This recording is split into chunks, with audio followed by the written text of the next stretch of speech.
For Ultimate Championships, we are coming to you live from Perth, Western Australia. My name is Max Stenstrom. I'm joined in the commentary box by Claire Hussey.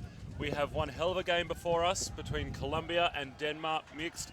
It's going to be a very important match in the outcome of Pool A in this mixed division. Hussey, what can you tell us about this game ahead? Good day to you, Max. I can tell you that Denmark are coming into this game on the back of 1 win and 2 losses. Their win was against China. They won 13-9. Whereas Colombia have played 1 extra game and they've won 2 and lost 2. So it's looking like a pretty even matchup. And I think the Denmark team are a new mixed team. So they're looking to establish themselves in this division. Whereas the Colombians have got a bit of a longer history of the mixed play. You're absolutely right, Huss. In this mixed division, it's an interesting format. We've got 2 pools of 7 teams, and then the top 4 out of each of those pools will go straight into quarterfinals. So this match here between Denmark and Colombia could be crucial in determining who snags that 3rd and 4th spot in Pool A and progresses into the quarterfinals. We've just passed halfway in pool play for this mixed division, so this could set the tone for either of these teams to progress or miss out on the cut and be relegated to the bottom half of the draw and fight out for those lower placings. Denmark starting off on offense. They've opted for 4 women. We'll see if that's a strength of theirs. In this mixed division, we're playing by the end zone decides rule, which means for one half, one end zone will have the right to choose whether they play 4 women or 4 men. Yep, and just to correct that, they haven't chosen 4 women, they've chosen 4 men for this point. And then in the second half, the other end zone will be given that right to choose every point. The Colombians set to pull to start this game. Pool makes it just over halfway.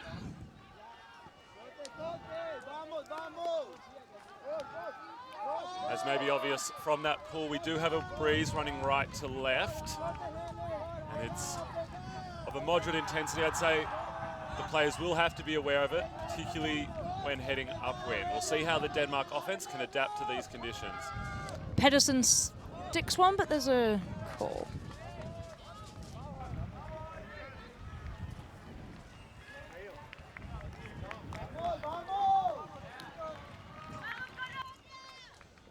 Here's the resolution to that call, is that while there was a pick, it didn't affect the outcome of the play, which was a huck that turned over.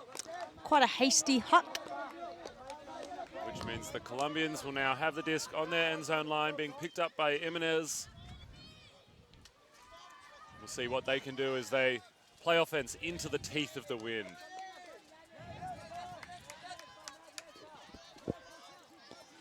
Denmark playing a match defense and enough pressure there just to force the Colombian to drop.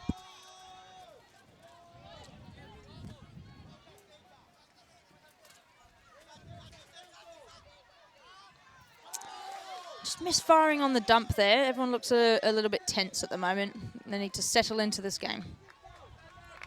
For both teams, this is their first game of the day. Maybe a case of still waking up, still getting in the rhythm.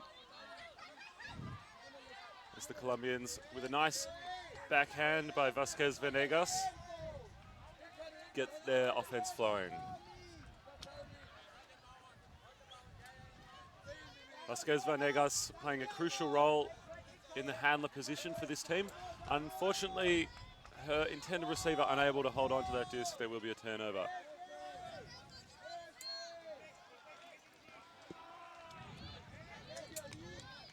Just a little stoppage for equipment, which can only happen when there's a natural stoppage in play. Number 22, Ruavang, sticks one deep. Gets the first one on the board to her teammate, Pedersen, on the far side of the end zone. Hopefully some hormones will be kicking in to relax that team. That's an offensive hold from the Colombians. Apologies, from the Danes. We'll see if the Colombians can respond in kind as they now head downwind and elect to play with 4 men. I think Pedersen will be thinking, tack for cafe to his teammate for that lovely flick throw. It's just a little reference to Borgen, the Danish political TV drama that I enjoyed a few years ago. Oh, excellent. And what does that translate as? Thank you for coffee. Oh. There you go.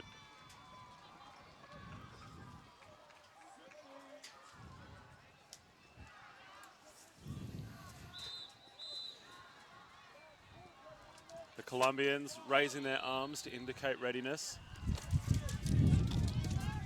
In recent times, it's become traditional for the Colombian teams to do so while holding hands to indicate their unity as a team and their intention to play together and for each other in the point ahead. Fortunately unable to hold on there was Patino Criado.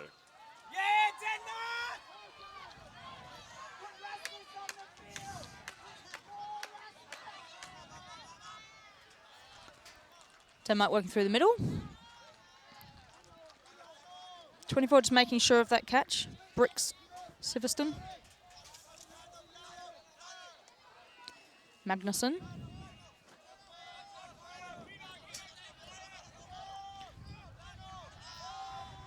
Oh, number 17, just getting a bit excited. Sebastian Anderson.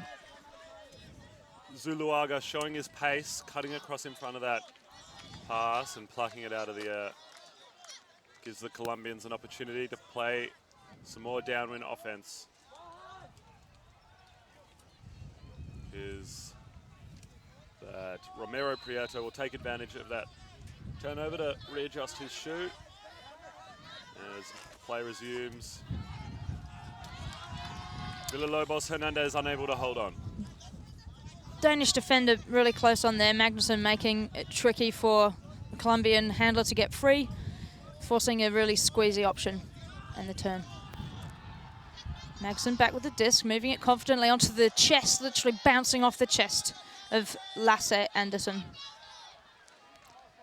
Can't ask for anything more from the thrower there, hitting his target in the breadbasket.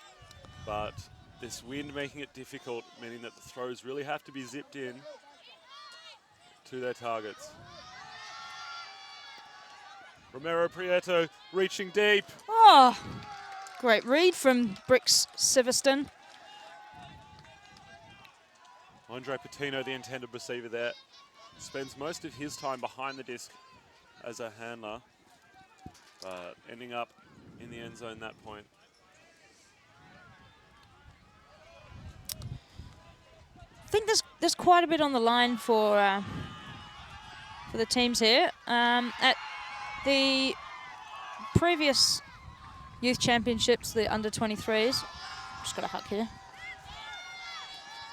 Nicely brought down by Anderson, captain. But didn't give enough respect to that defender in the end zone. He looked, thought he had an easy shot there, but it was pulled down. Yeah, I was saying a lot on the line here. And Patino again showing his versatility, going deep,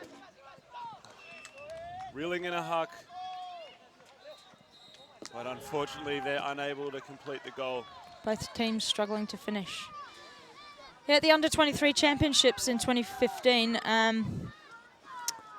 there was a big game between in the open division or the men's division between Colombia and Denmark, and Colombia pipped them to the win in that game, which put them into the top section of the draw. And so I think this is a similar situation. Denmark looking to take revenge here in their mixed division team. And we see Denmark there a timeout. Been a couple of turnovers this point, recognizing that while it's still early days and the players will still have plenty of fuel in the tank and energy in the legs. Significance of jumping out to a 2-point lead in a stiffening up and down wind situation such as this game cannot be underestimated. Yes, spot on. Time is of the essence in this increasing wind situation. Though some teams, you know, they really get a kick out of the wind. Some players thrive. Their throws can be improved by the wind because they take more effort to put spin on the disc. They concentrate harder. They make sure of everything. Some players really, they hear it's windy and they are pumped. Others feel a bit more flustered, might get a bit worried and start thinking about whether their throws are going to be good rather than just getting on and making them good. Perhaps also these conditions might favour the taller Danes. We saw there with both huddles next to each other, a clear height advantage in favour of the red-shirted Denmark team. Obviously wind can cause discs to float up, bobble up, and hang a lot longer than they usually would, giving opportunities for taller players who may not have been intended to be in the contest to get involved and take advantage of their height.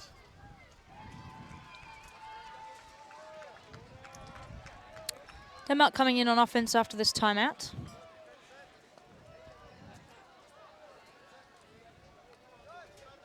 Looks like Colombia have gone for match D with a bit of a poach, or it's possibly a zone. Yeah, it looks more zoney actually.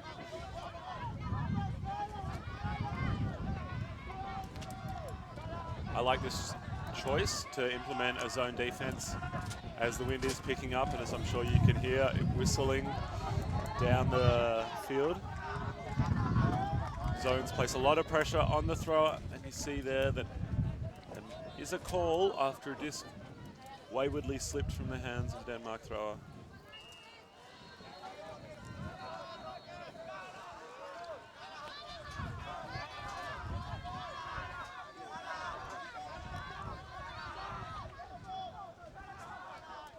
And now the Colombians indicating a stall out. Romero Prieto feeling like the count had reached 10 before the disc left the hands of the thrower. In these rules, it is the initial T in 10. When that is pronounced and the disc is still in the hands of the thrower, it is a stall out. It's a high pressure situation here because Denmark have got the disc in their defensive end zone, and if they turn over here, it's potentially an easy, quick goal for Colombia. Although we have seen a bit of jitters from both teams on their end zone line when attacking their goal. Involved in the discussion is Paula Alarcon, playing for the Colombians. She's spent a significant amount of time in Melbourne here in Australia, playing with the women's team Bauhaus.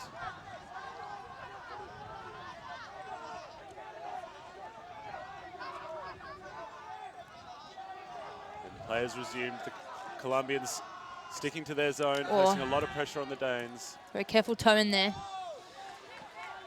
Magnusson finds Anderson Lasse.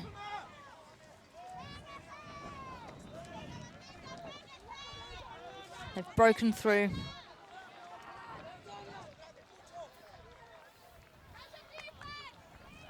Question over whether that catch was up or down.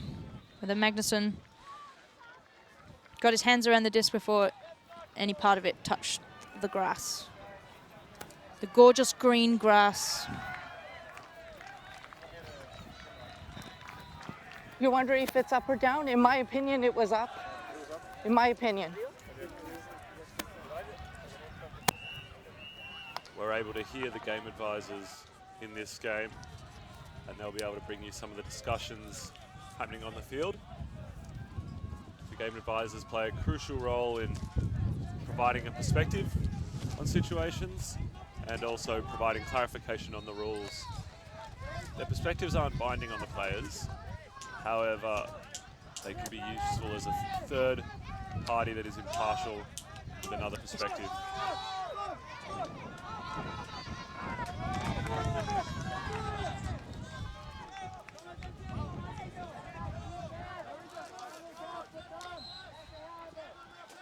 As the Colombians restart their offense heading downwind. Working out of a vertical stack.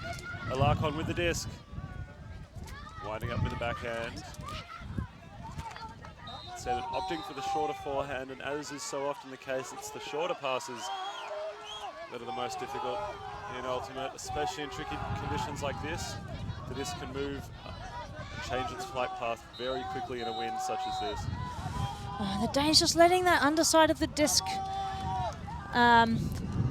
feel the wind. The wind loves to get underneath a frisbee if you show it any of its under. And the wind is really picking up now. It's right to left, as I'm sure you can see the flags rippling in the background. The team that's able to show the maturity and experience and skill to deal with these tricky conditions will almost certainly be the one that is rewarded with the results today.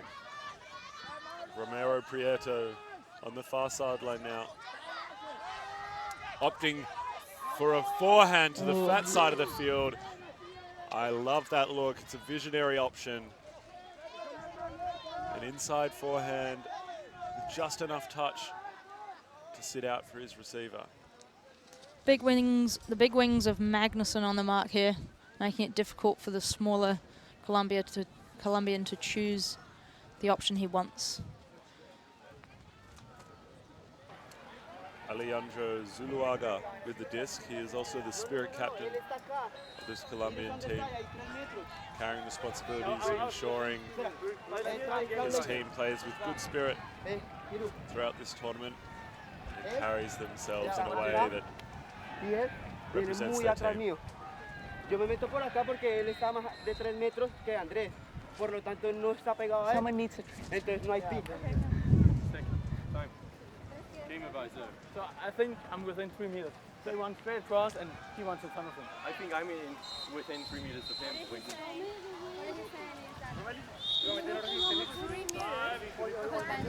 And I think I was within 3 meters when I called him. Let's hear the game advisor. What do you say? My opinion, I believe it was a pick. Again, the game advisor just providing information that she saw to help the players make a decision. Colombians needed a bit of assistance from their teammate to translate the discussion. Paola helping out there.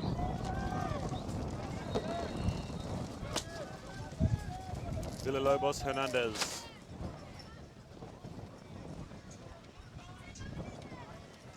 Finds Patino. They're working it to the sideline now with Romero Prieto.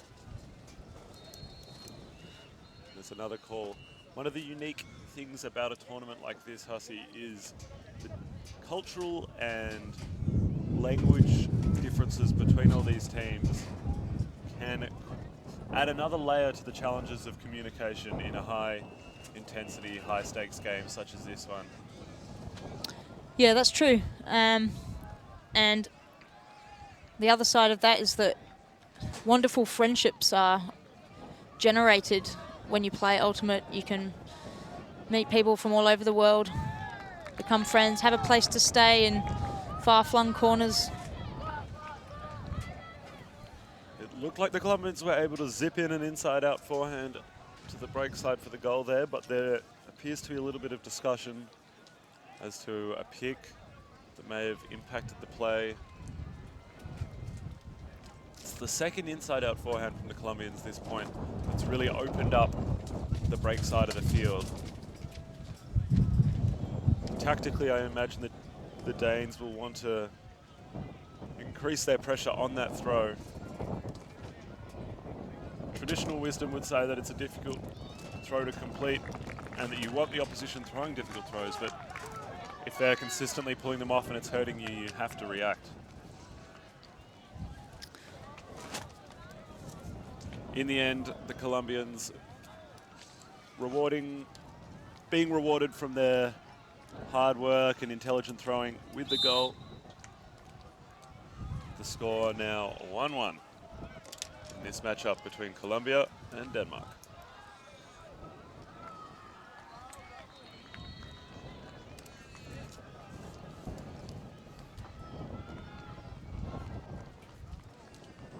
Definitely feeling that breeze now. It's moved into another gear. Seems here to stay for now. Going from the wind coming from right to left on the screen.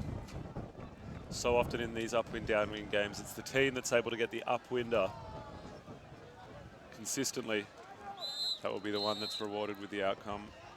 Often a break upwind can immediately lead to a second break going back downwind, as the elements act as an extra player on your team, assisting you on offense if you're heading downwind, lengthening your throws, opening up deeper spaces, and if your opposition is running upwind, can make their throwing time, their job very difficult.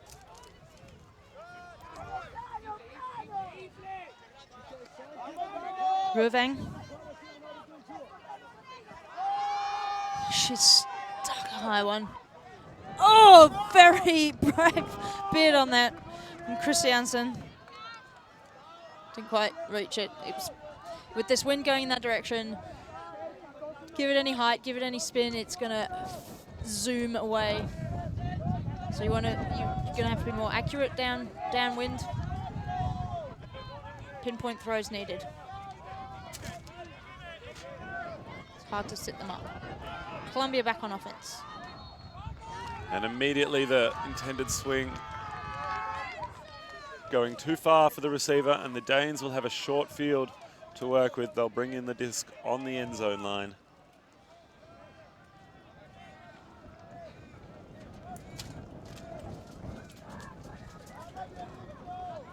Oh, nice look for a break, but didn't give it quite enough angle to stick it out in front of his receiver, intended receiver. Ruevang.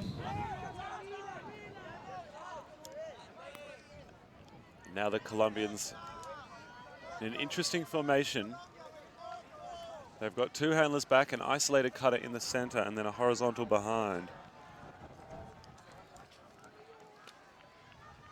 Perhaps a variation on a German Feld runner, with one isolated cutter at the center of the field.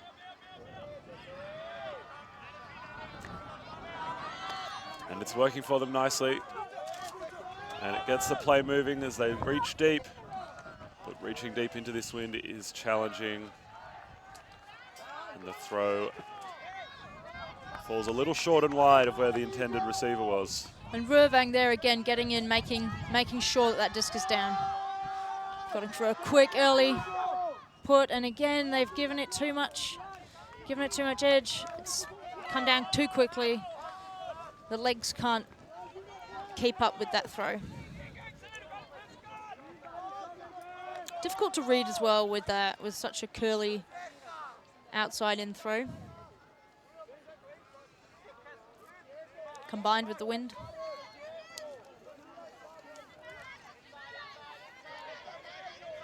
Colombians. Nice breakthrough. They've been using their breakthroughs really nicely this entire game. Right until Christiansen read that attempted break and slammed it down on the mark. Yeah, using his big left foot. He's a big boy. Stuck out his left foot. Said no thank you.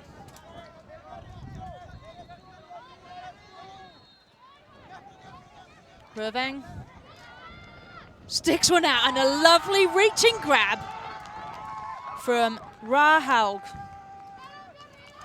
She looks pretty pleased with that goal. Pumping her fist and getting her teammates in amongst and around her. High fives, bum pats, back slaps. Yeah, why wouldn't you? That was a long point. I imagine there'll be many more long points to come. In conditions like this, turnovers will happen. You can't expect to play the clean, clinical offense that you may want. And you have to be ready to deal with that, both physically, ready to run a lot, and mentally not willing to get your head down if there is a couple of turns and stay engaged, stay focused, stick to your game plan and have faith that it will work and that it's a process that will be rewarded eventually. 2-1 to Denmark.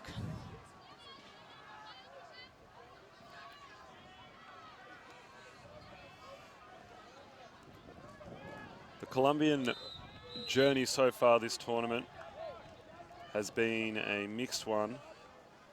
They went down to Great Britain in a pretty convincing game for the British, 15-3. They were able to get a win against China, 15-9, and a win against Hong Kong in a tight one, 10-8. And unfortunately, they got bageled by the US, 15-0 earlier in the pool. Bagels are tasty, but only if you're the one eating them. That's right. As Alarcon not able to hold on to that disc. That was a really huge pull from Denmark, and it's paid off for them. Getting the offense back really close to the end zone. Lindvindmarker moves the disc back to Magnussen. Ruevang. Magnussen. Finds the around break, and one more throw for the goal. Denmark are taking some momentum into their hands, putting the pressure on Colombia. They recognize the significance of getting that upwind break. Full team rushing the field and celebrating as the Colombians call a timeout in response, wanting to steady the ship and rewrite their offense. It's probably a good opportunity for us to give a quick shout out to the Spud Shed Fresh Food Market. A big thank you to the Galati brothers for their donation of fruit. It's keeping us all nice and healthy, helping us get our 2 serves a day. Not only us in the commentary booth, but all the volunteers have been enjoying that one. Yeah, how tasty is Australian fruit? Oh, it's brilliant. I think us Australians don't quite appreciate it all that often until we head overseas and eat some of the fruit elsewhere. We're very lucky down here, and some of the best of it is at the Spud Shed. If you're a local in Perth or elsewhere in WA, do get along to one of their stores. Say thank you. They've helped us out greatly this week. Yep, the Spud Shed, not just spuds.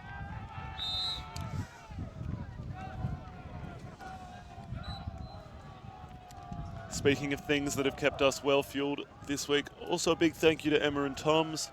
They've been providing us with 0 added sugar, minimally processed, all natural snack bars, smoothies and juices. They've been fueling our 150 strong volunteer workforce. On the table in front of me right now, I have a Green Power fruit smoothie. It's got apple, banana, passion fruit, plum and lemon, and green botanicals. I would highly recommend it. It's the green botanicals that really make it special. Everyone's been going on about that one, actually, that particular flavour. Absolutely delicious. It's my personal favourite. I also can tell you that it's a big favourite of the production team down in the production tent. They're giving me a big thumbs up right now. They love it. Would recommend it to all of you. All right, we have Denmark coming out on D. Defense, sending the pull. Christiansen sticks that one, lands it in, gets a nice roller out the back, allowing the defense to set themselves where they want to be and force Colombia to have to use a set play.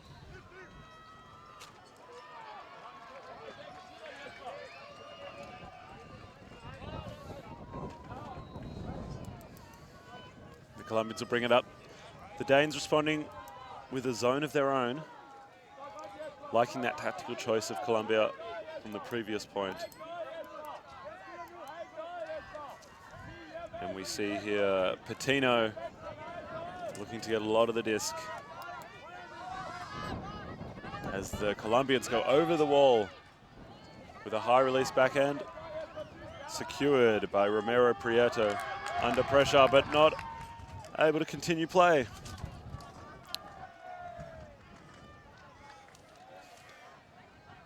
Oh. Rovan couldn't complete to foul by Pedersen there. These tricky conditions affecting both teams equally. No one is immune from a bobbling disc. Oh, when you have to lay out for a swing, you know that things are tough. Patino Criado showing a great athletic play there, but it's not enough to keep that disc alive. I feel even if he was able to get his hands on that one, he may have landed outside the field, but it's great to see the commitment and focus of the players. Oh, wow. Well read on that low pickup. Denmark getting another one in. As I mentioned earlier, so often an upwind break is followed by a downwind one. As we will get another look at that layout from Patino Criado. It was sailing away from him, the wind pushing it down. Huge attempt, and as I suspected, even if he had been able to get there, he would have been well outside the field. It being determined by the first point of contact with the ground after securing control of the disc, of a non-spinning disc, I believe is the technical language of the rules. Yeah, and I've seen a lot at this tournament, players committed to getting that frisbee, whether it's in or out. They're not really thinking about, oh, I'll check if this is in first. They just have one thing on their mind, and that's keeping the disc alive, which is really incredible. I think I haven't really seen this level of commitment to the frisbee in previous tournaments. Everyone just seems to have been training. Get your body out there, get the frisbee.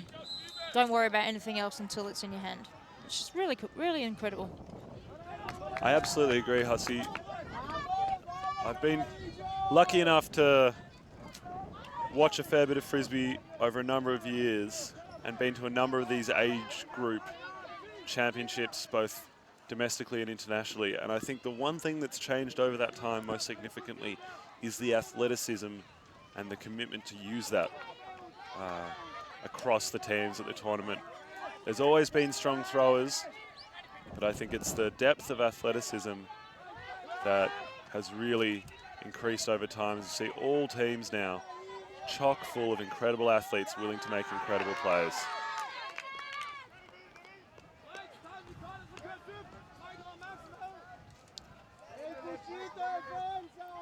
Toftaga Oster picking up.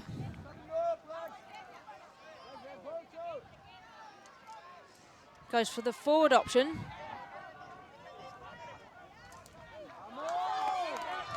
Just misfired a throw there to Lazar.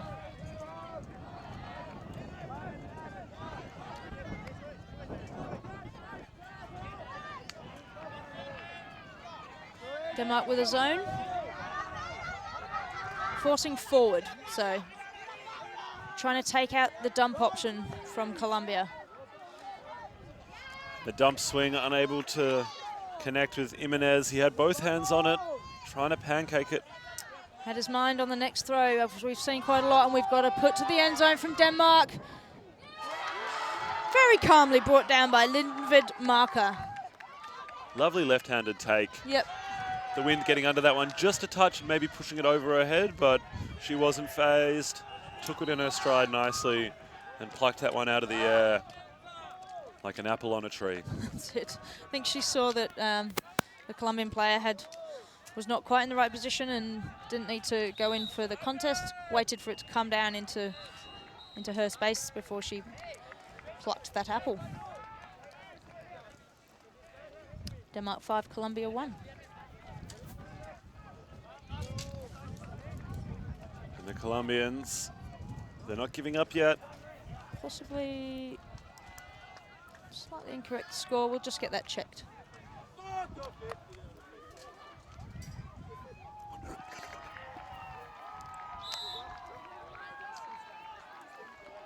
Yeah, I can confirm it is 5-1.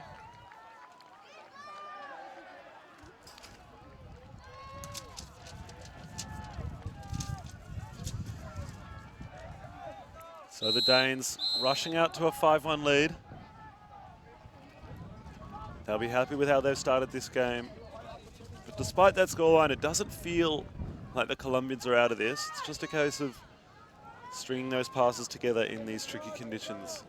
Both teams throwing a lot of turnovers, which has given both teams lots of opportunities with the disc. It's about taking the most of those opportunities when you have them. Not expecting to play clean offense every time, but looking to use the chances they get.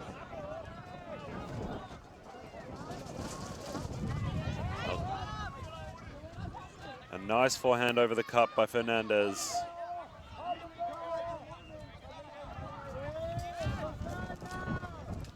It's the Colombians dump swing, and again that forehand over the intended target. It's cleaned up by Romero Prieto. Oh. Reaching deep. Oh. Bubble, bubble.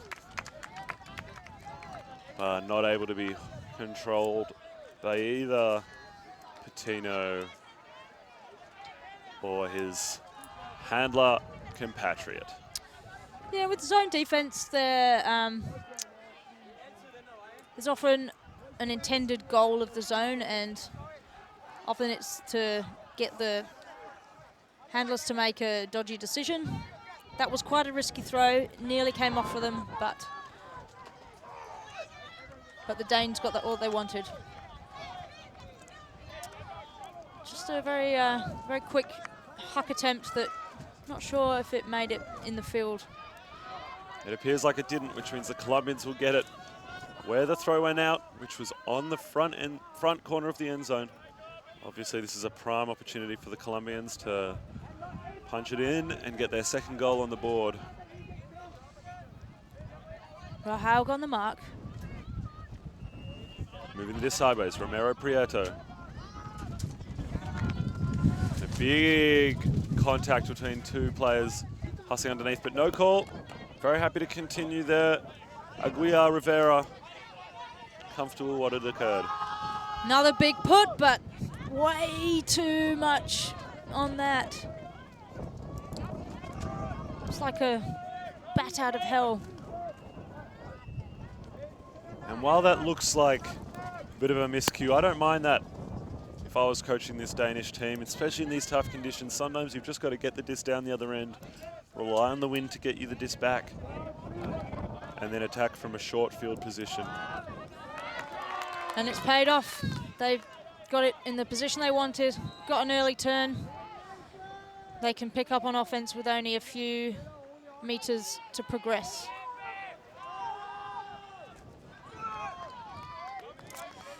Just went a few meters too many. Ruevang with a forehand slicer went too far for her intended receiver. And Fernandez will bring it back into the field.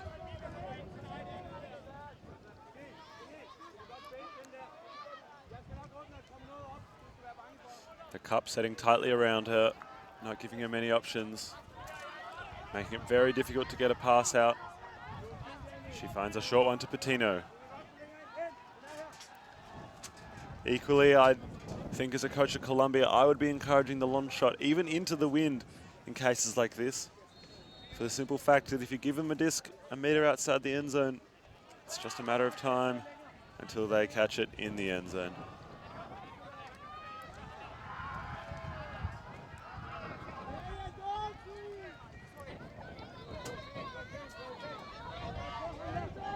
The recent qualifiers for the World Ultimate Club Championships held here in Australia for the local teams. We had an equally stiff breeze running for a lot of that tournament, and we saw a lot of huck play and a lot of turnovers. And in the end, the teams with the biggest throwers, most willing to launch it, were often rewarded. We'll see if that same rule applies here, or if the Colombians are able to find a way through. Danes have the disc now, about 10 meters out. Bit of a speculative put, that one, and the Danish player not even in with a chance as the disc went out the back.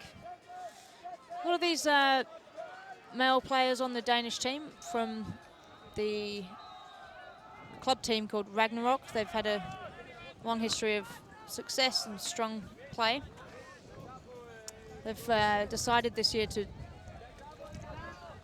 rather than put in open and women's teams, to join up and have a strong mixed force, which is looking like a good decision for them right now.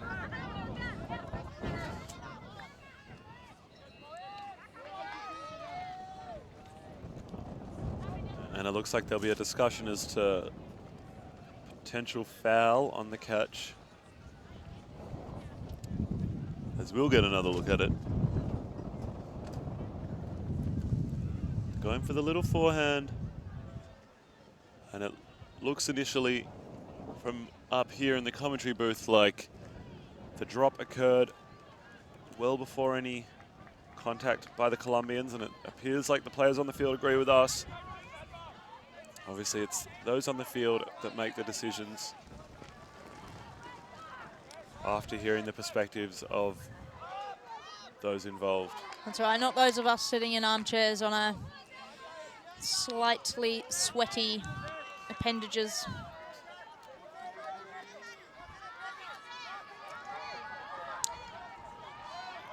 Absolutely right.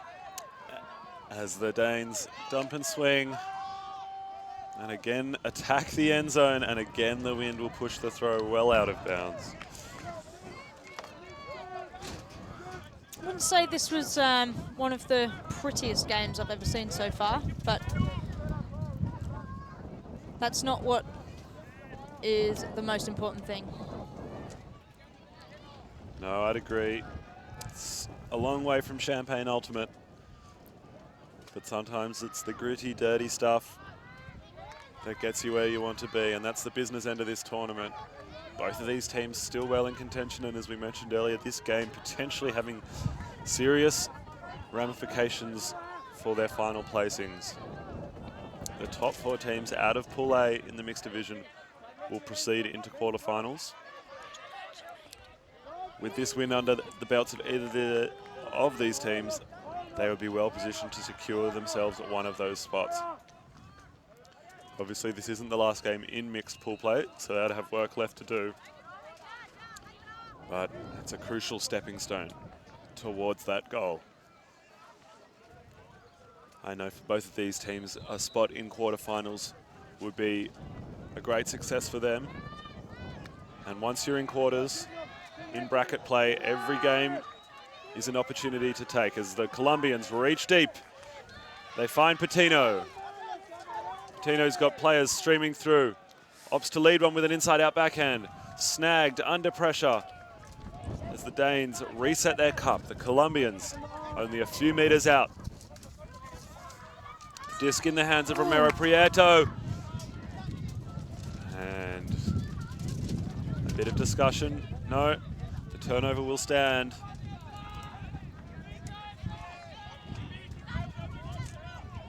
An injury call. We can tell by the players signaling with 2 hands behind their head. Not just airing out their armpits. No, definitely not doing that.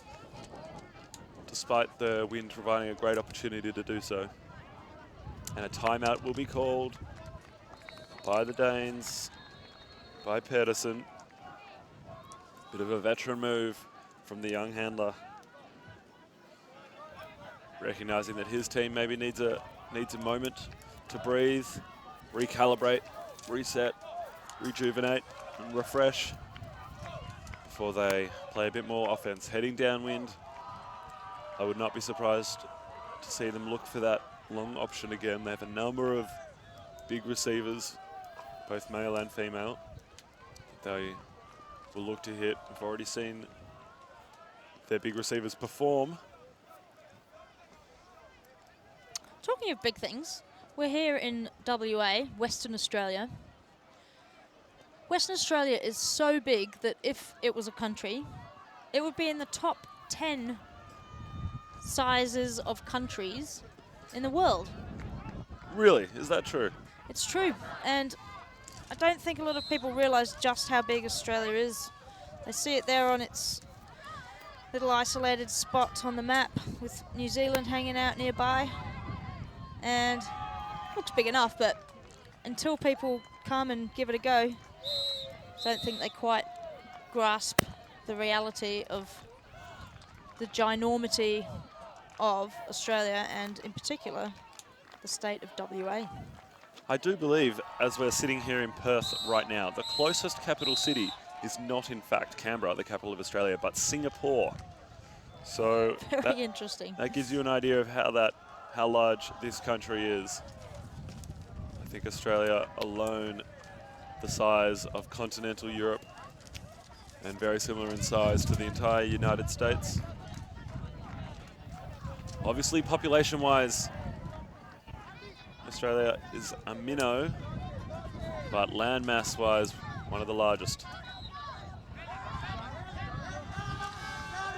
Foul by Pedersen, sticks another one deep. And again, I don't think they're not gonna mind about that. They want to get the D on and get the turn closer to their attacking end zone. Colombians looking to move it quickly before the zone can set. Romero Prieto reaching. Looks a little bit more like tennis out here at the moment. It is a bit. End to end. Ping pong with a frisbee.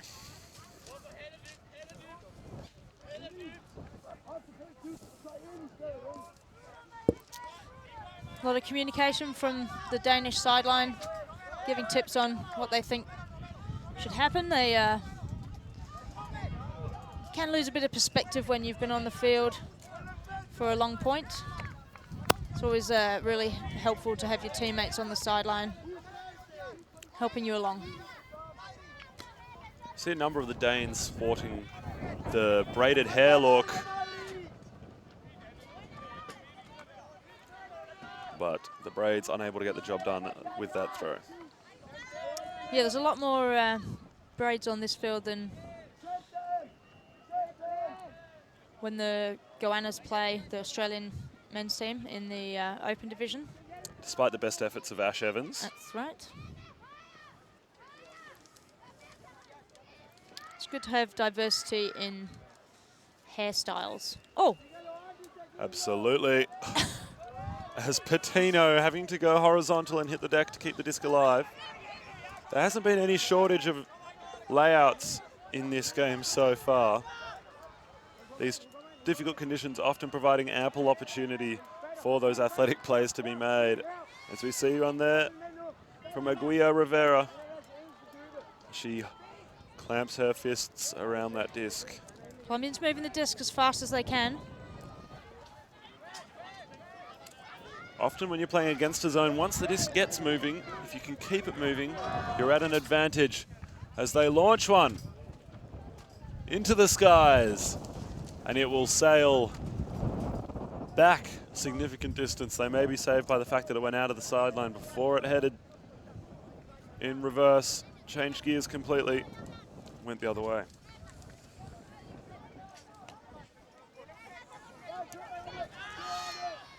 Reply straight away. Bit more of a controlled huck this time. Pinpoint. Picked up nicely and wasted on the end zone line. Both teams not showing any fear when it comes to pulling the trigger now. Dropping bombs left, right, and center.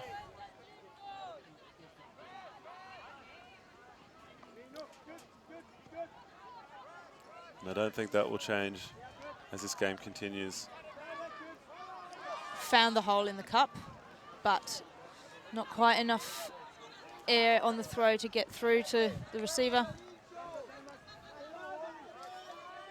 There's a fine line between too much underside and not enough underside when throwing into the wind. And Denmark applying, not quite in.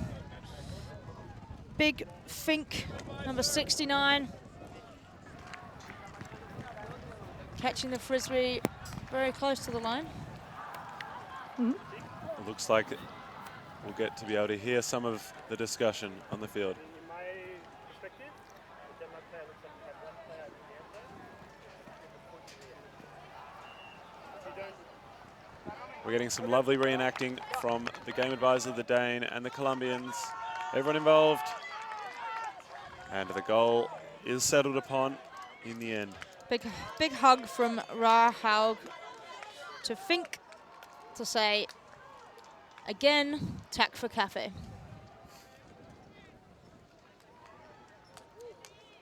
And that brings the score to 6-1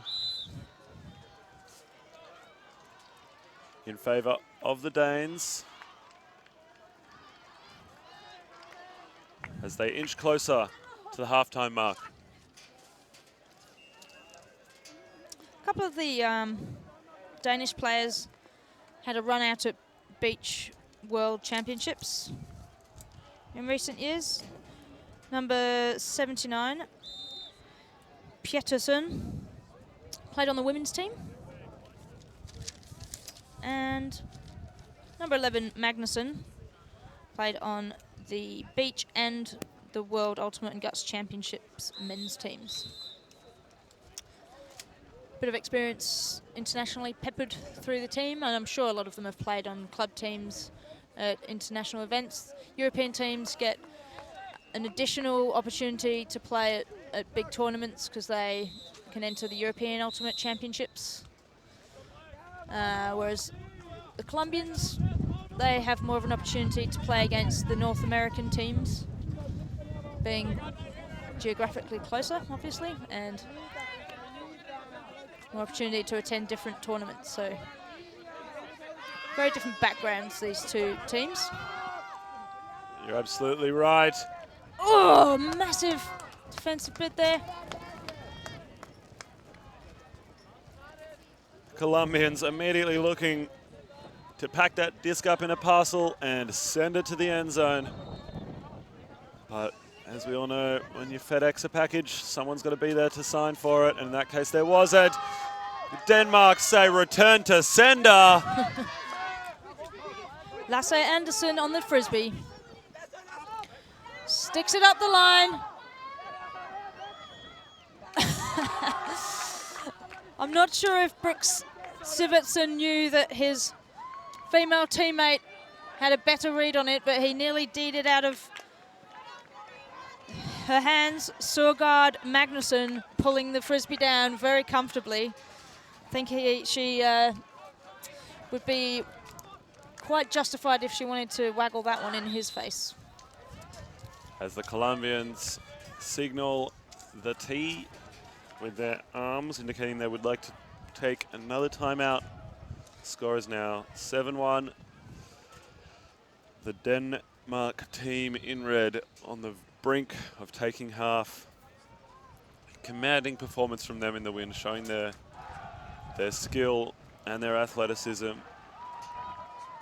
and their maturity in difficult and trying conditions that have been challenging the best throwers from the best nations here at the World Under-24 Ultimate Championships in Perth all week long.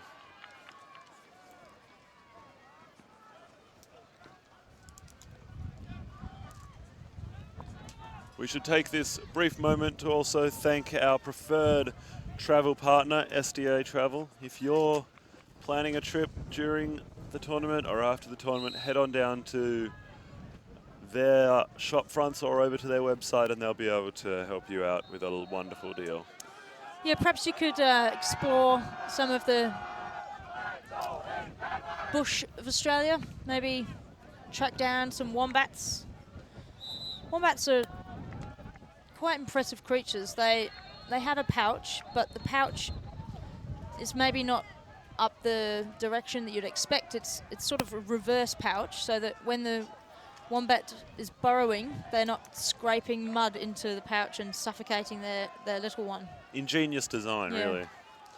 Ingenious design. One of many fascinating and exotic creatures only found in Australia. So if you are over here visiting for this tournament or for any other reason, take that opportunity to get out of the big cities, see a bit of the bush, as we say, head into the outback and have a look at what Australia has to offer. It's not as scary as you think. No, it really isn't. And of course the Wombats sharing their name with the Australian Men's Masters Frisbee team. Many Australian teams drawing their names from native animals. Yeah, the other Masters team, the Women's Masters, they're known as the Flying Foxes. Very successful team, I believe. How do they do in London? London 2016, they pulled out a bronze medal, taking a big win, very close game against Japan. That's an excellent effort from them. Certainly is. Did you happen to be part of that team, Hussey? Yeah, quite possibly, yep. But less about me, more about Colombia and Denmark. I wonder how many of these players will stick around in the ultimate scene and become Masters players themselves. I very much hope to say a lot of them in years to come. This under-24 tournament. Pretty exciting opportunity to see the athletes of the future. And we see one right there. Yep. Great grab. Lazar. It's her first year playing, actually. Number 21 now. Lindben Marker. Finding her teammate, Anderson. Big slicey swing. Into trouble. Not able to reach any of his teammates. As I'm sure you heard and can feel, the wind is picking up. That disc really getting turned on its edge, knifing through the air, beyond its target and into the turf.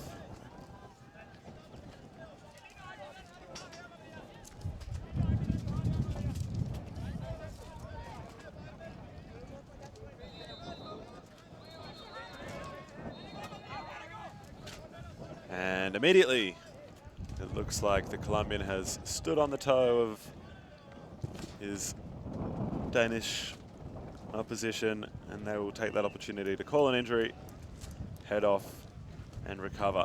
Emil Poulsen there being stood on, limping off.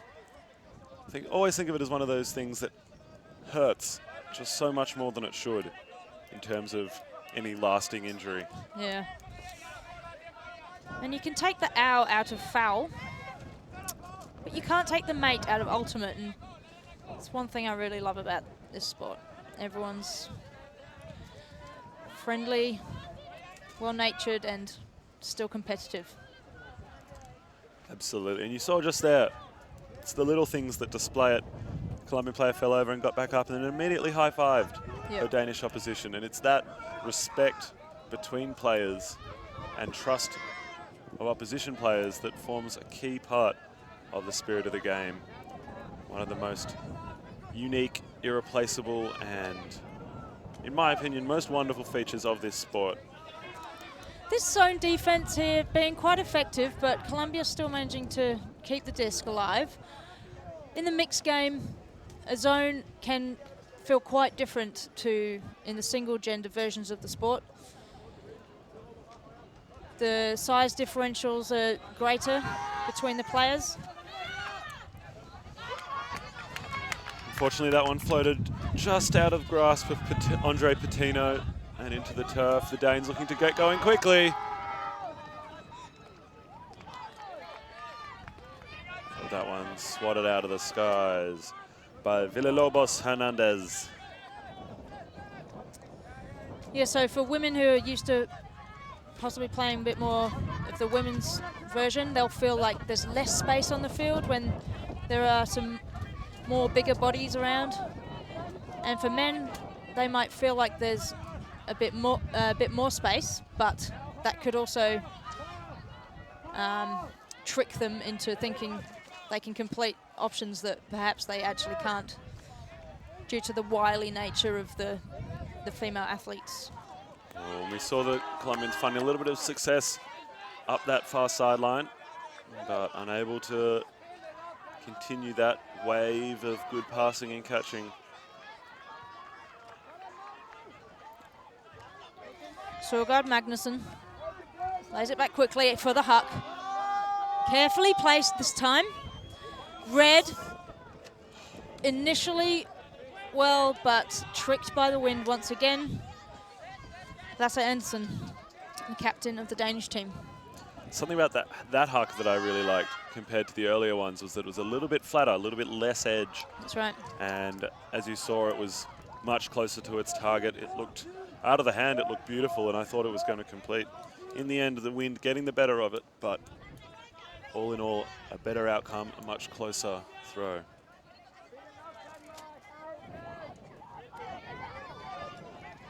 Magnusson Sebastian Anderson. Second attempt grab from Lynn Vedmarker. Magnuson.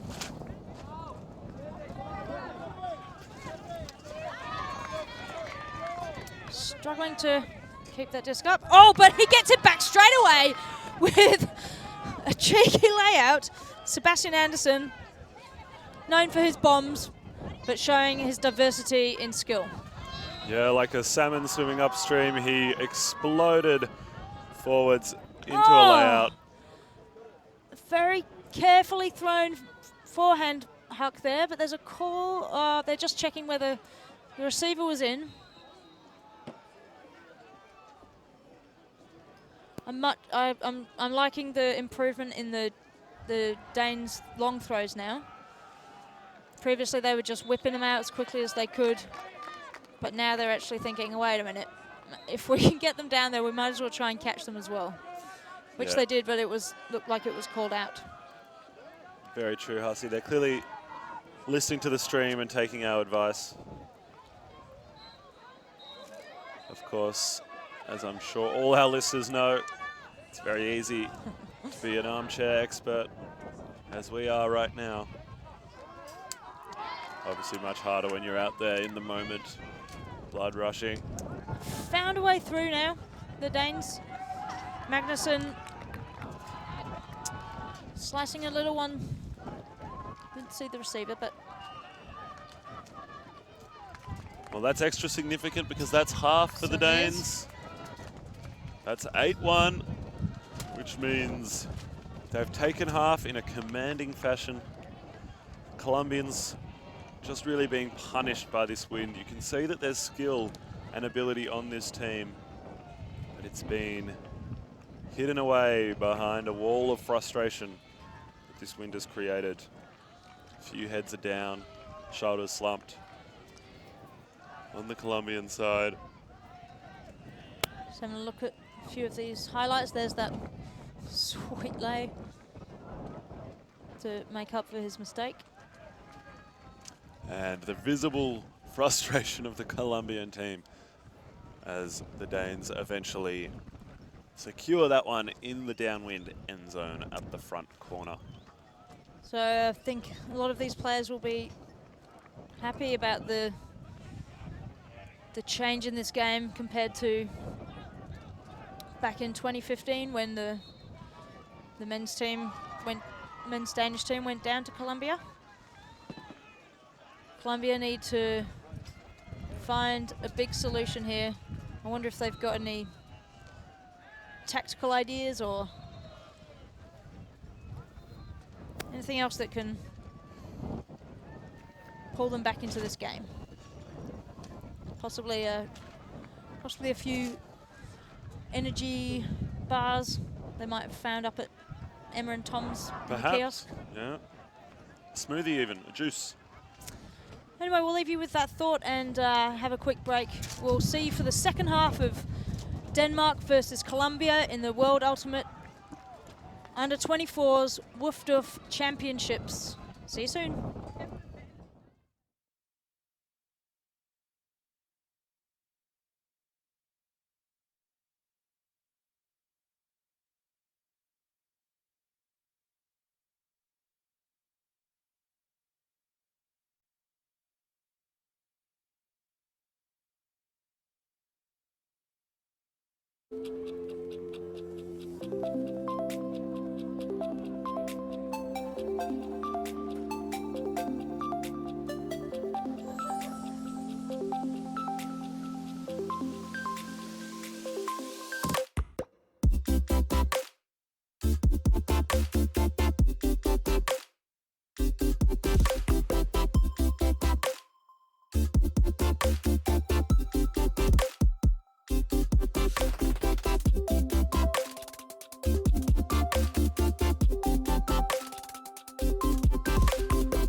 Welcome back to the Colombia versus Denmark mixed game in the World Under-24 Ultimate Championships.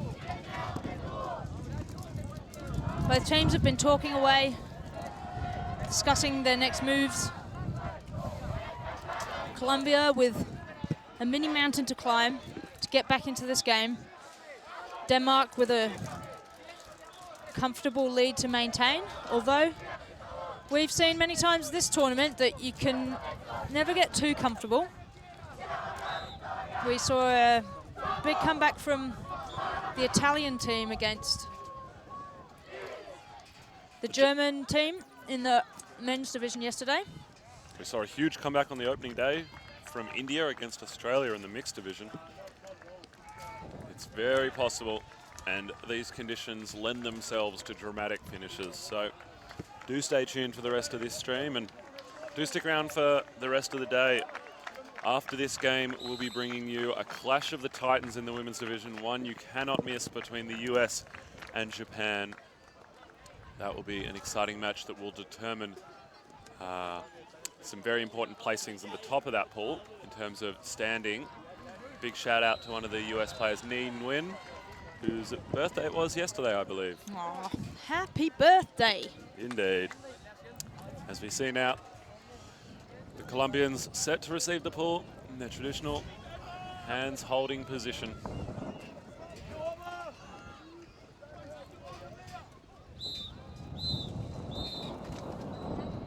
Roll the pull upwind. Goes a distance, but then curls back around, losing a good 6 meters, but climbs back in on O against a downwind zone. And the Colombians working it sideways. More content to play small ball downwind as Paula Vasquez Vanegas unable to complete that pass. Punchy ran the mark.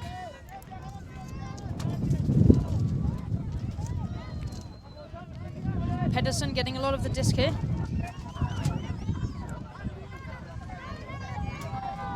Pounds one round, a little bit too far. The Colombian defender read that well, got in, got the turn. Yeah, Daniel Cortez peeling off the front of the stack, doing a great job to get involved.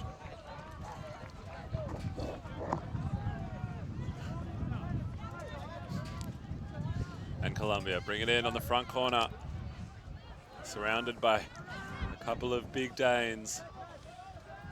Great Danes, you might say. Jimenez moving it to the near sideline now with Patino Criado. Noodle. Back to Fernandez. Oh, another big swing, just out of reach.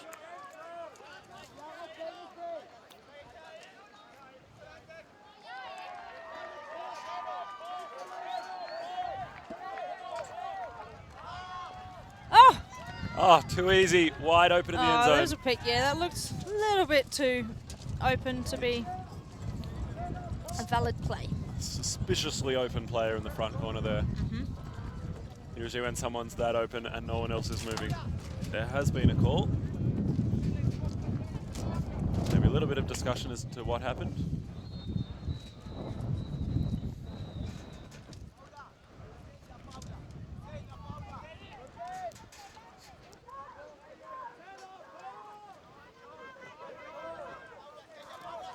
Up the line. Ooh. Couldn't quite complete that.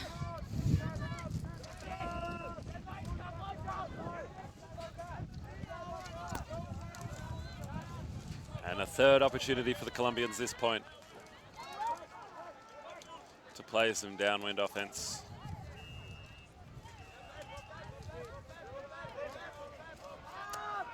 The outside in forehand to Andre Patino. Dear Anderson is deep, protecting the deep space for Denmark. There he is. Can't get his hand on it, but neither can the Colombian offensive player. Santiago Patino Criado not able to hunt that down. It looked like a high stall desperation bailout huck. So not altogether surprised that it didn't complete. But the Danish team will now have to work the full length of the field on offense, going upwind. The wind is still present, though perhaps not quite as strong as it was at the end of the first half, but without a doubt still a factor. And as I say that, the commentator's curse kicks in and the wind picks straight back up. Colombia look to move it quickly, take advantage of the short field turn. No options presenting themselves. Faking, faking, faking. Eventually finding Paula Vasquez-Vanegas behind, who drills it to the front of the end zone to Santiago Patino Criado for the goal. Yeah, they need a bit of a pick-me-up, Colombia, and they've got it. Nice celebration. They're Lots of happy. noise. They're happy about getting their second goal for the game to take it to 8-2.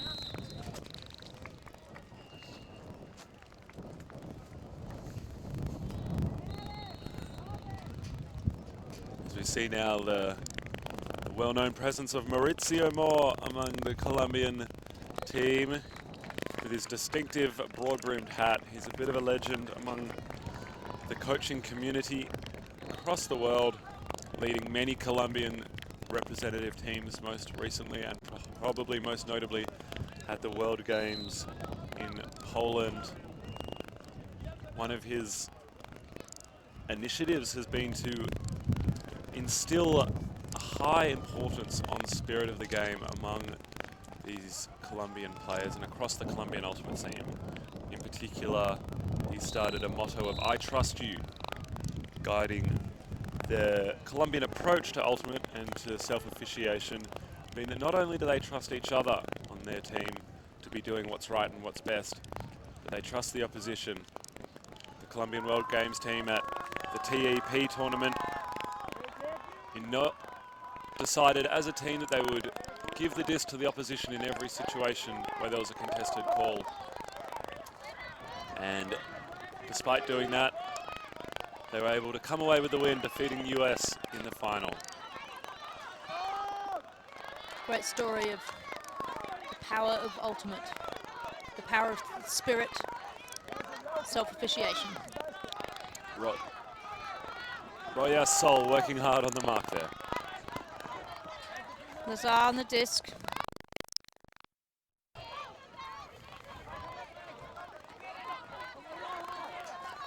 Here's the hop. We all knew it was coming. Latte Anderson on the end of it, safely collecting up. Taking the Danes to 9.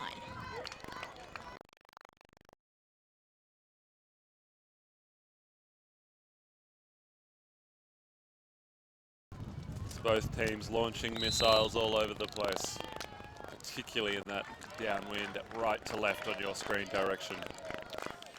Thankfully they're only plastic missiles. Although we do have to be careful with the overuse of plastic in the world these days, and every chance we should reuse rather than throwing away and getting a new one. Reuse your cups, reuse your plates, reuse your forks. I couldn't agree more, Hussey. I saw at dinner last night a number of players using frisbees as dinner plates in traditional Ultimate fashion. Great to see they're embracing that friendly and sustainable message and reflecting it in their actions and behaviour. That's right, the versatile frisbee. It can be a dinner plate. I know I've seen it be a beer mug. There's a lot of different things it can do.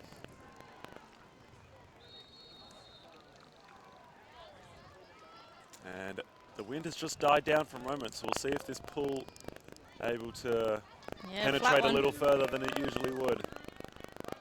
Caught. So on the near side now with Madrigal Benitez. Sneaking around the zone. Patino, the captain with the disc. He's been everywhere for the team this game, doing whatever they need, either as a handler or as a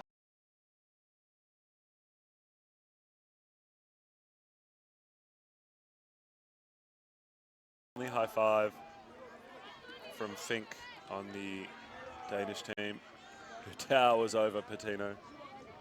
Oh, Cheeky pop over the top to Alarcon.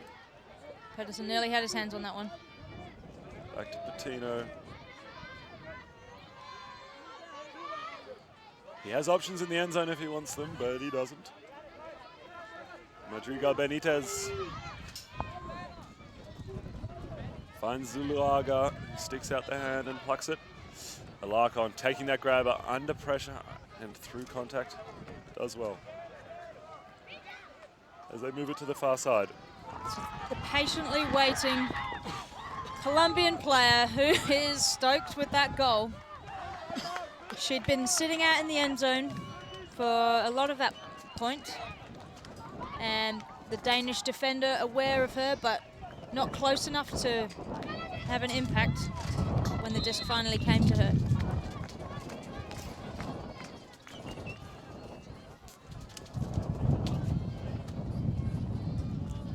So we get another look at it.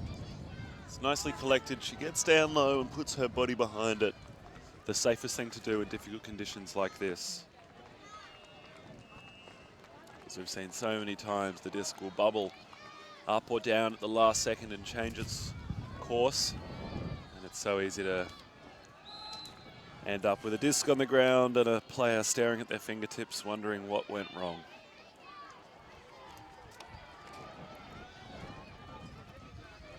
The score is now 9-3. That brief break in the wind is long gone now. The national flags on the tents up on the hill, flapping hard.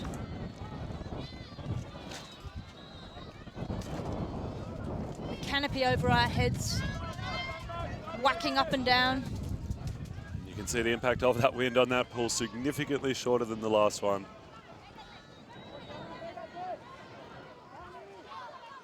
Sebastian Andersson looking for an option, finds a dump. Emil Poulsen sticks it forward to nothing. Maybe just misfired. Setting their zone.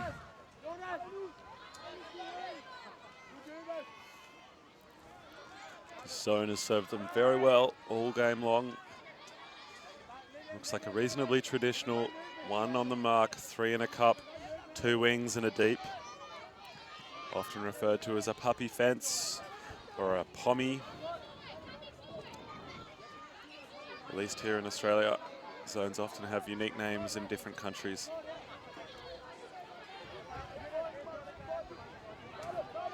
Requires a lot of communication to make sure everyone's adapting when the disc moves. Maintaining the most appropriate gaps between each other in the wall, which can be different according to how close the frisbee is to the sideline. And they sneak a pass through the wall to Daniel Cortez as they swing it to the far sideline. I'd love to see them, when they do get that breakthrough shot through the wall, not only to change the side of the field they're on, but then gain some meters upfield. Having said that, the wind is really picking up and every pass is difficult. I have to say I'm glad it's them out there, not me. There's discussion going on about that turnover. Andersson getting off his feet to make a play. The two countries discussing in English where possible. English Even being the international language of ultimate according to the World Flying Disc Federation. That's right, and where players don't have a good grasp of English, they often make use of interpreters. And sometimes interpretive dance. By the looks of it from up here, there's often a bit of reenactment of what's going on. Yeah, I've always found that quite interesting. You know, should we trust a reenactment more than our own memories? It is a good question. I'm sure what they'd say is that it merely aids them in explaining their perspective on what happened. That disc sailing well up into the air and out of bounds.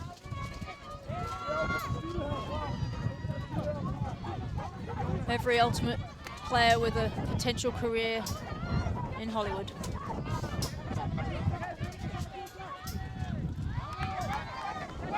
That throw getting forced downwards. We've spoken a lot about the way the wind affects the disc as it goes upwind. The disc will float and hang. When the disc goes downwind, it's the converse. The disc will fall towards the ground faster. It won't sit. Often it will fly quicker than it usually would, making it difficult to catch.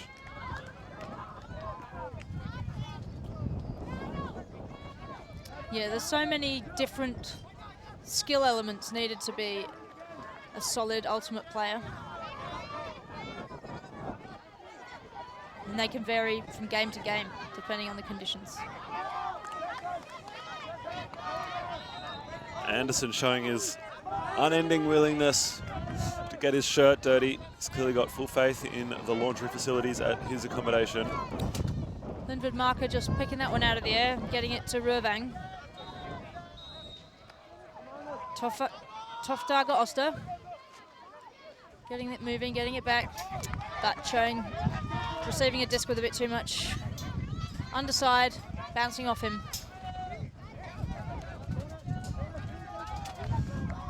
Colombians moving it nicely now. They're about the offensive brick mark. They find Royasol on the far sideline. They're about 3 meters from the end zone line with half a dozen Danish defenders crowded around the disc, and it was too much pressure. The pass not able to be slipped through to Helen Aguirre Rivera. I was impressed that she found the little hole to get through there, but it nearly had the air on it to stay up.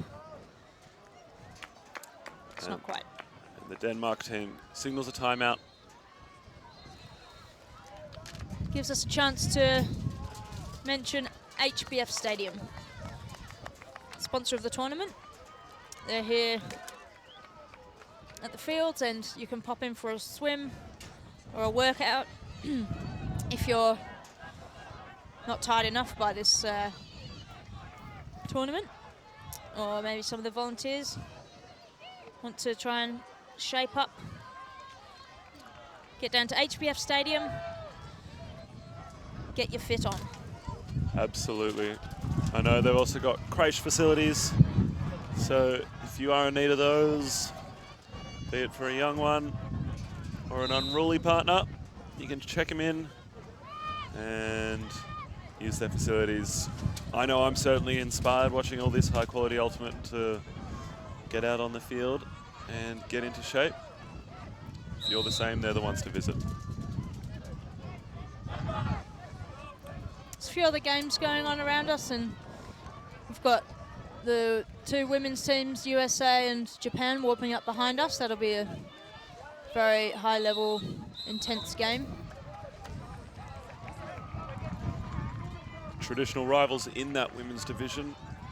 They've both had success at different points and at different age groups. The Japanese women, the defending champions at the under-24 level. And also having won in 2012 at the World Ultimate and Guts Championships. Denmark back in and not able to complete their first throw.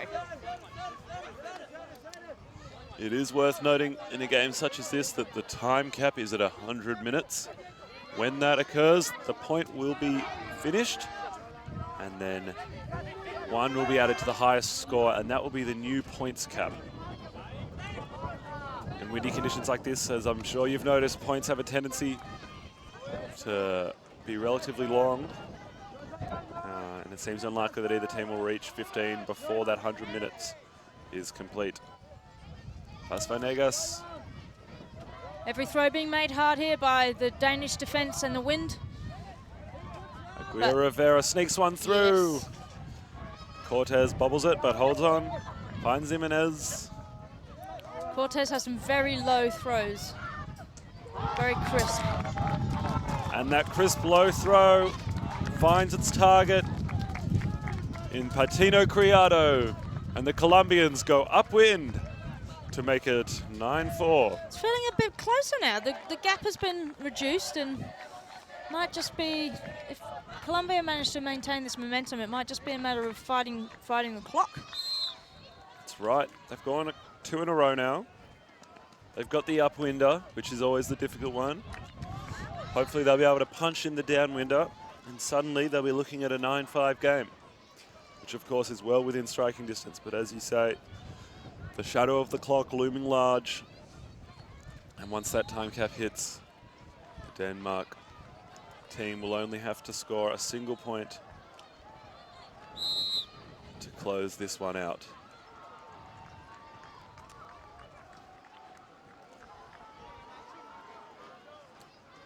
It appears that Colombians are running a relatively short rotation at this point, many faces staying on the field. Fitness being a big aspect of the game. I've noticed up in the women's bathrooms, there are some erectable water containers which people are using for ice baths. I'm not sure if they belong to a team or if they're just available for any players, but it's something that players take very seriously these days with the increase in coaching staff and other physical therapy getting involved. Gone are the days of finishing the game and heading straight to an icy cold beer at the bar. You finish the game, you do your cool down, then you might opt to ice your legs in those water containers filled with ice. Yep, I can report on a similar situation in the men's bathrooms. I saw the men's change rooms, I should say. I saw the Japanese men getting their ice therapy. It's a great way to recover. Having done it myself, I can tell you it's not the most pleasant, but the benefits are without a doubt noticeable. I think the jury is a bit out on the scientific evidence, but whether it's scientifically proven to physically help you or even if it's just mental, it doesn't matter. If it helps, do it. That's right, and as I mentioned before, the athletic standard of this tournament just so high that any little edge in recovery, especially over a long tournament such as this one, where you have multiple days of play with plenty of games, any little edge you can find might be the decisive one. Colombia just overshooting, downwind there. Danes get another chance to do the hard yards and work this upwinder against possible, it's another zone. Appears in fact that Colombia has switched to a match defense here, right. a one-on-one. It's an interesting tactical choice. They have been successful with their zone for so long, but also good to keep the opposition guessing as Jimenez picks up the disc. Possibly they're thinking about what we said about the fight against the clock. Zones can be effective in getting turns, but they can often take longer to result in a turnover. So putting the switch to match might mean a quicker turn, which did happen, but we've turned again, for them to try and get a quicker run on the board. It's a fair point. Zones will slow down the play. Well, they have it back again. Nice catch. Serrano Ortiz looking to connect with Santiago Patino Criado, but unable to do so.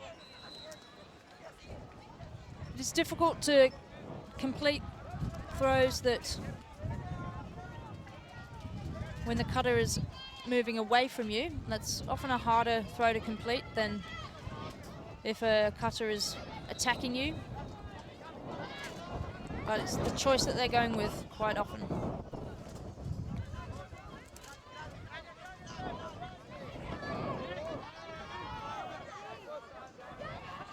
The Danish team operating out of a horizontal stack, which opens up a lot of deep space, which I think is the right choice in these conditions. Daniel Cortez is looking quite energetic and looking like he wants to change this game for the Colombians. There's no shortage of spring in their step, that's for sure. As Helen Aguirre Rivera flies earthwards once more.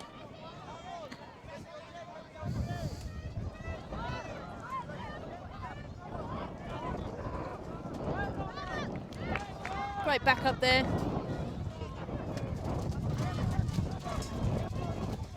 Four by Pedersen. Showing his stuff, but another turnover. There's been a high number of both turnovers and hucks in this game.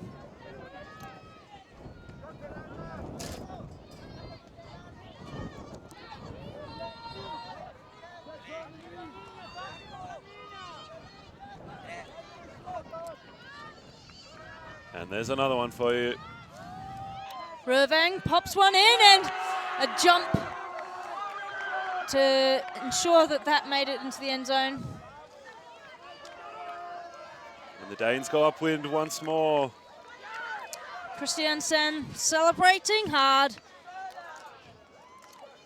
As we said, that was a point with more turns than a rickshaw ride round Delhi. But in the end, it's the Danish team that comes up with the goal.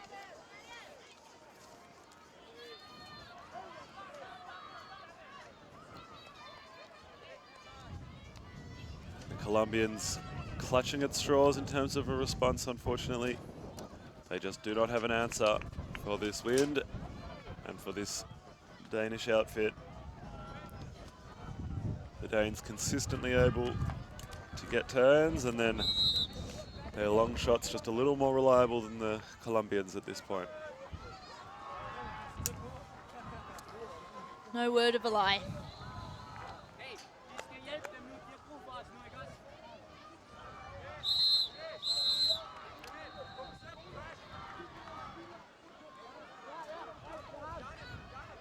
Got Magnuson ready with the pull. Sends a big one.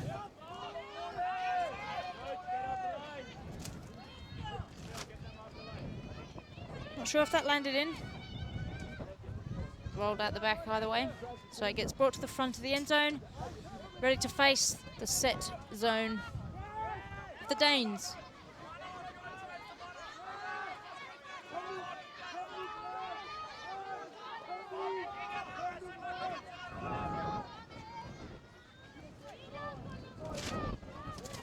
Discussion on the mark, on the disc.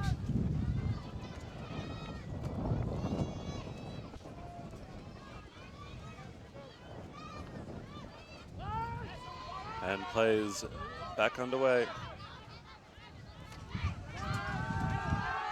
And that one will be thrown long by Andre Patino.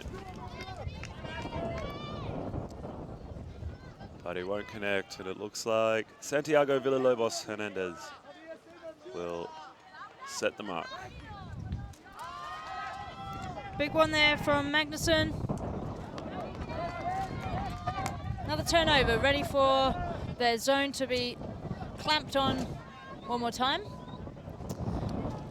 I'm not seeing a lot of frustration from the teammates of either of these teams. Can be a bit of a factor when you're seeing repeated turnovers, but must just be part of the game plan and everyone's on board. Everyone's happy to deal with the consequences, and Magnuson's got his hand block. He was towering over Aguirre Rivera there. He was. The length disadvantage, too much for Aguirre Rivera to overcome.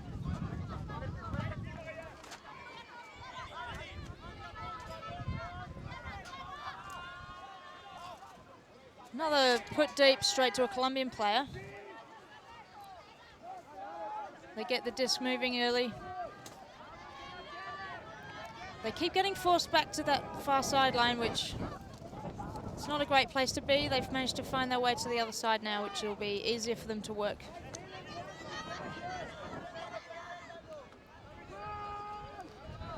It's very tempting to go with the easy throws,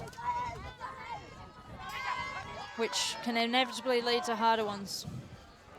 And another layout from Santiago Villalobos Hernandez. It's commendable to see a team that continues to work this hard and put their body on the line, despite the scoreline deficit and despite the late stage of this game. Only a minute away now from the time cap.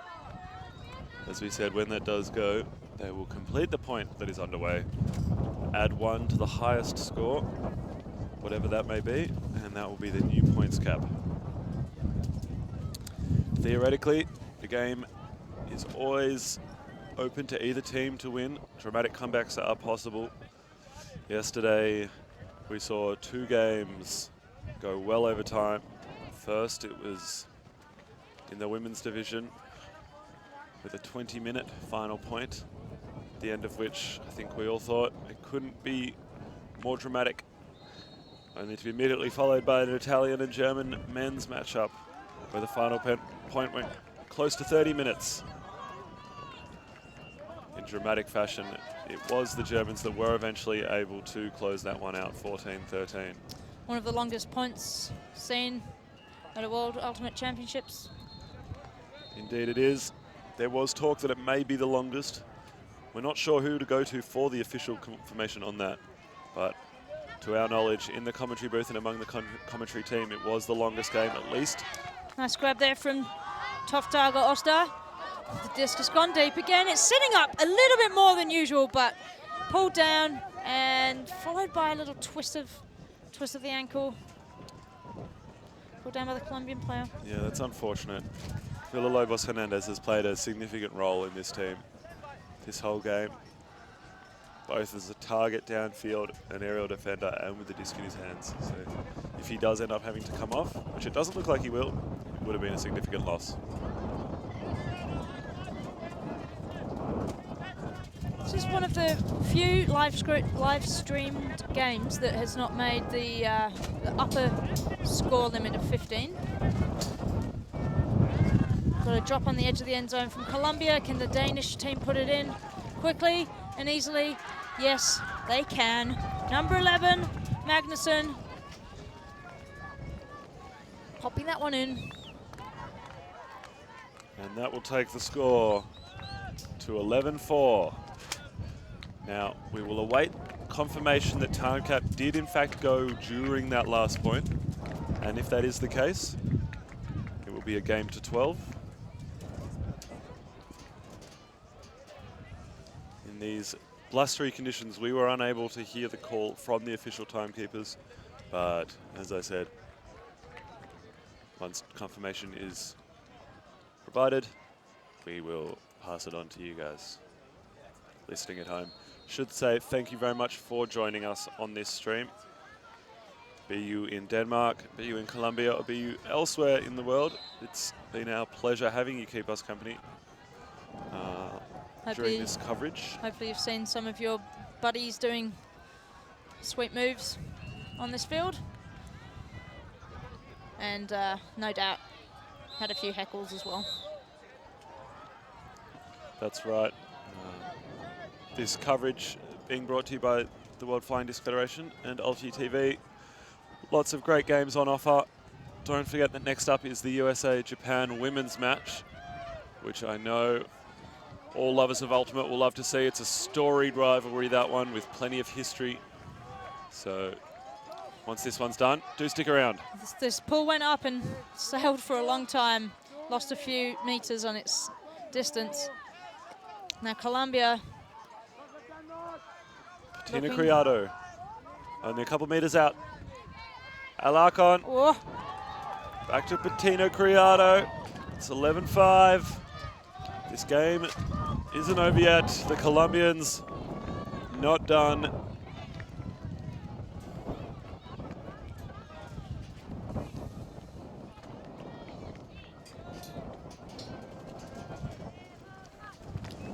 Paola panging it in. Were you lucky enough to play with her when she was in Melbourne, Marcy? I was not. I had a season of rest. Didn't get the pleasure of playing with Paola. Well-deserved rest, I'm sure. Gracias. And now we will see the lines as they form. The indication goes up that it will be a point with 4 men on the field. One of the great things about Ultimate is at its absolute highest level, it is played mixed. It's played co-ed, as they say in the States. The World Games, of course, what I'm referring to, it happened in 2017 in Poland and occurs every 4 years. It's an incredible display with just the top 6 nations in the world being invited to attend. Colombia was there and did exceptionally well, making it to the final and coming away with the silver in the end, going down to the USA after defeating the USA in pool play. Back to this game. And really tough conditions now for that pool. Didn't make much ground. The breeze really stiffening. The Danes will be wanting to release some high release throws so that that frisbee doesn't hit the ground too early. They've chosen to throw a low one, which did not complete. So Colombia back in attack. Can they pull this game out a little bit longer?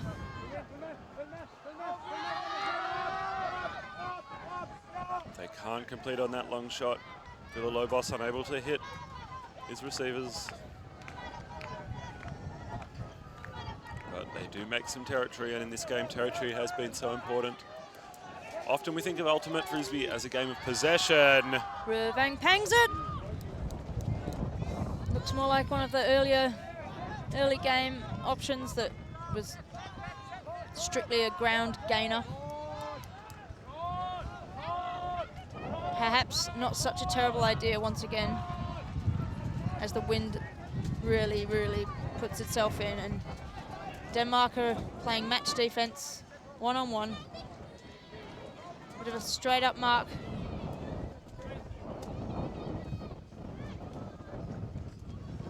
Bit of bump there on Patino, but I don't think either player will have too much of a problem with it.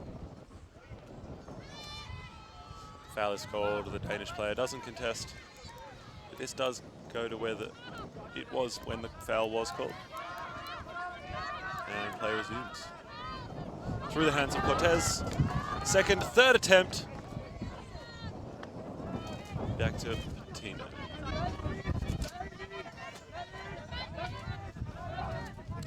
Having to work hard to find an option. Eventually gets it to Villalobos Hernandez. Goes backwards to Fernandez. The Danish also opting to switch their defensive look to match.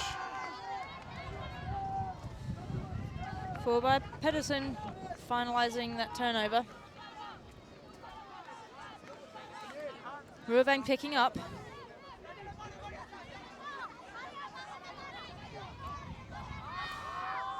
Crossfield into the zone. Bashed away by the Colombian defence.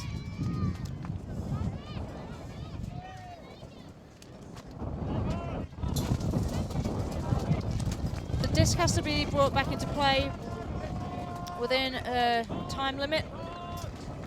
Varies slightly depending on where the disc landed, whether it was out of the field or in the field proper.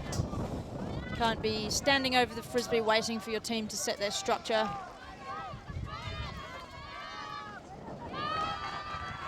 And unfortunately, Colombians not able to complete that pass. Fernandez not able to hold on. These conditions just proving so tricky to complete catches in. People often talk about how difficult it is to throw in the wind, but catching can be just as hard. But the Danes have done it. They've caught that one in the end zone. They are celebrating. The game is in the books. Denmark outfit traveled all the way from Europe to play in some incredibly difficult conditions. It's been blustery the entire time, increasing throughout the course of that game.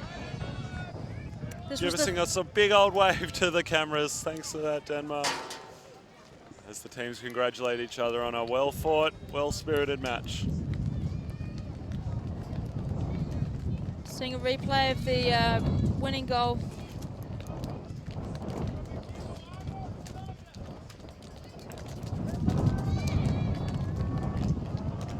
So it's been a hell of a battle with plenty of highlight moments in these tricky conditions as we draw an end to that great game between Denmark and Colombia. Do stick around, we've got another great matchup we've talked about before between Japan and the US.